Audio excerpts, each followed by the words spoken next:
right, let's bring it back to this. You're a land broker. I'm a land broker. How many acres did you sell last year? Quite a lot, right? Oh gosh, yeah, probably. I got to think. Probably. I mean, our scale is different than your guys' back home. I would say around 1,500 probably total acres. Yeah, you're getting it done as a land broker in Iowa. Do you enjoy your career? Yeah, I really enjoy what I do because, I mean, growing up on the farm, whether it was doing chores or helping my dad and brother or grandpa, get crops in or out of the field or going hunting, that's all I deal with now. Farmland and hunting farms. You're very familiar with what you sell. Yeah, I mean, you're really an expert in it. It's not a job; it's a lifestyle. Okay, really. And this is an extension of the lifestyle. So, yeah. Now that you come back or you come out here to Western Colorado and you see what we're doing here, what do you think of the inventory and our land market, or what are the impressions that you've garnered from your visit here? I kind of get the feeling it's a little bit about the same as back home. Land is a limited resource. Sure. They're not making any more of it. It seems more and more people are interested in it every year, hence why prices over time have continued to grow. So there is that as an investment, there is that year-over-year appreciation in the asset. Absolutely. What are you seeing as far as average appreciation in your market? It's typically 2 to 3% a year, I would say. I think that's low. That's your market. Yeah, yeah.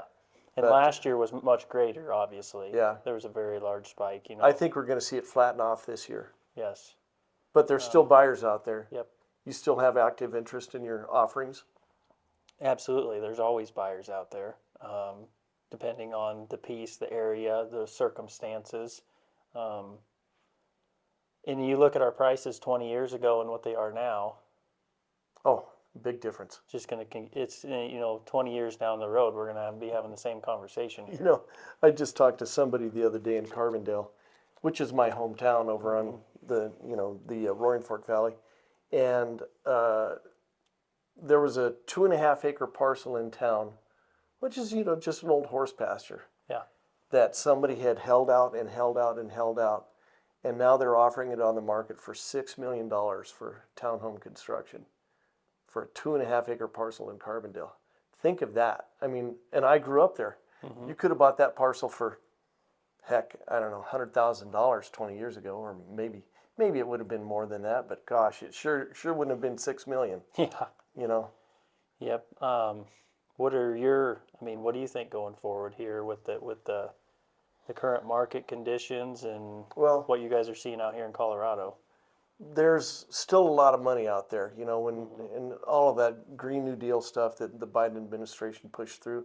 When you pump an additional $2 trillion into the capital markets, it's like a layer cake. It's like a chocolate cake with icing here and then icing on the top. If you squish down from the top, there's going to be icing squeezing out from the sides, and that's what's called money. That's a good way to put it. Right? So there's going to be money out there, and there still is a lot of cash out there. But we do see there is that dynamic where an 8% interest rate simply isn't attractive for people to buy if they have to finance, but there's still so much cash out there. That is drying up to some extent. We're seeing the same thing, yeah. But we still have an active market. We still have buyers. There's still money looking for a place to land. Absolutely. And land is a great asset for that. The best investment you'll ever make. I agree. And if you like doing a few things outdoors, whether it's fishing, camping, four-wheeler riding with the family, hunting, obviously our big thing, but you can't do that on a piece of paper in a stock or something like that. Exactly. Stand on your investment is what UC Hunting Properties is all about. What do you see as far as hunting land, as far as a dynamic? Here or there? Here. Here. I think there's, we just got done with a mule deer hunt here, and in terms of that, or elk, I guess you could say, where they come to winter later in the year, somebody could invest in not necessarily a huge parcel and capitalize on, some quality game throughout the area. Yeah, and actually, we were just leaving my place yesterday and popped a pheasant up. That's cool. Yeah. So we do have the occasional pheasant, but I think there's a strong dynamic for a released bird pheasant hunting preserve in these areas. There is one over here in the North Rim. There's another one over at Black Canyon Wing and Clay. There's another one in Parachute. But I still think that there's more room for that, even on a custom basis, to where, you put out 15, 20 birds, you guide 2 or 3 guys for a morning, you book that with the concierges in Aspen and Telluride and Crested Butte. Yeah. And, you bill it at top dollar and still have your own, place in the sun. Yeah. So I think that there's room for that, and also, I think alfalfa is one of the strongest draws.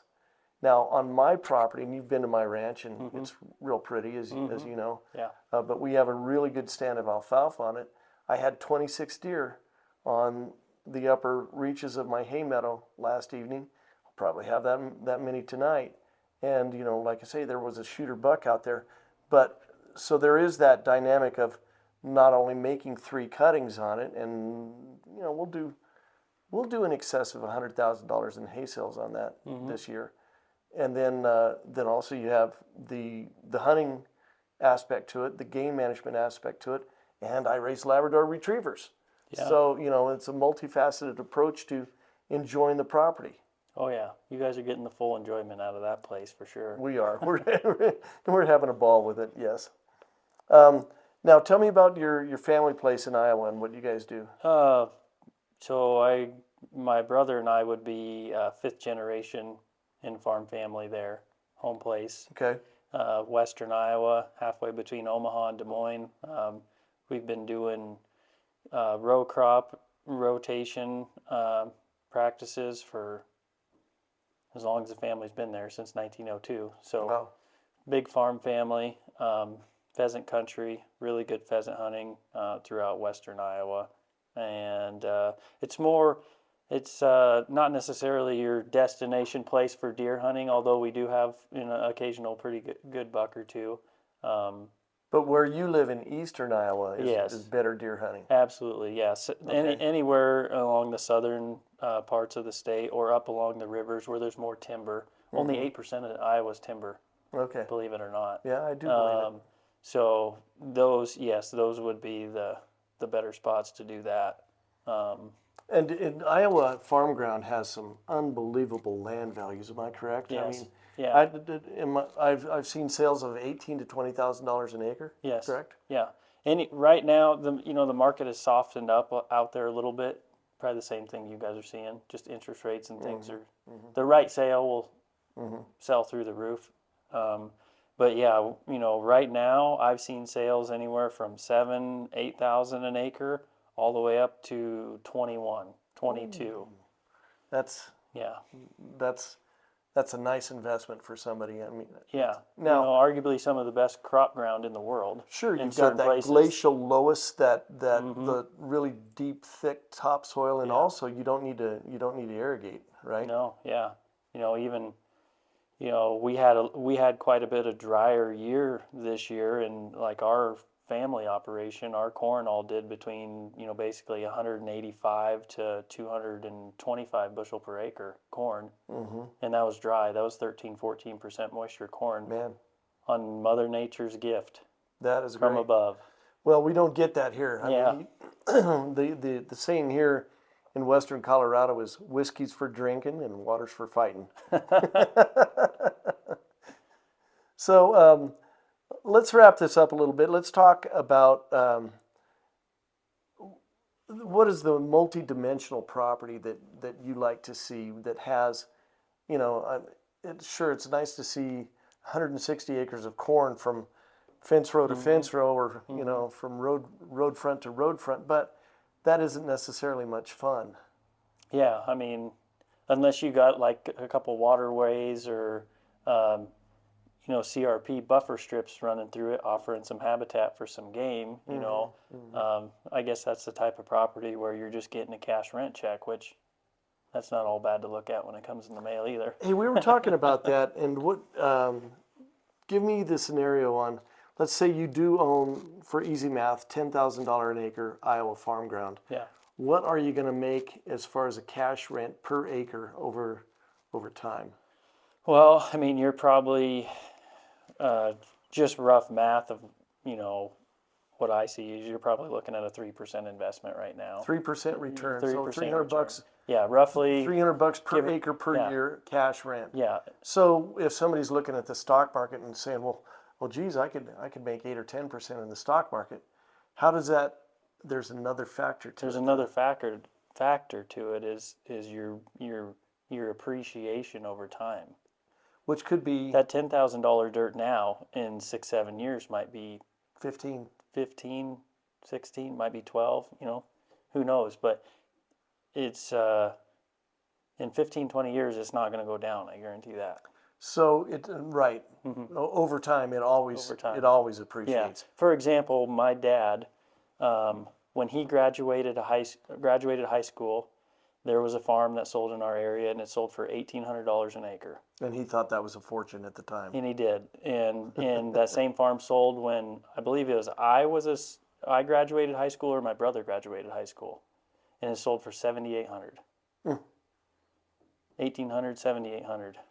In what duration? Roughly 22 years. Okay. And then if it were to sell again today, what do you think it would sell for? And you're about 14 years out of high school, right? Yeah, roughly. Okay. It's hard to say. But it's certainly over 10,000. Yeah, most likely. Yeah. Well, my farm, my little ranch in Crawford that I bought in 2002, and the neighbors were all mad at me because I apparently jumped the shark and accelerated all the real estate prices in that area by paying $3,100 an acre for prime irrigated Colorado ranch land.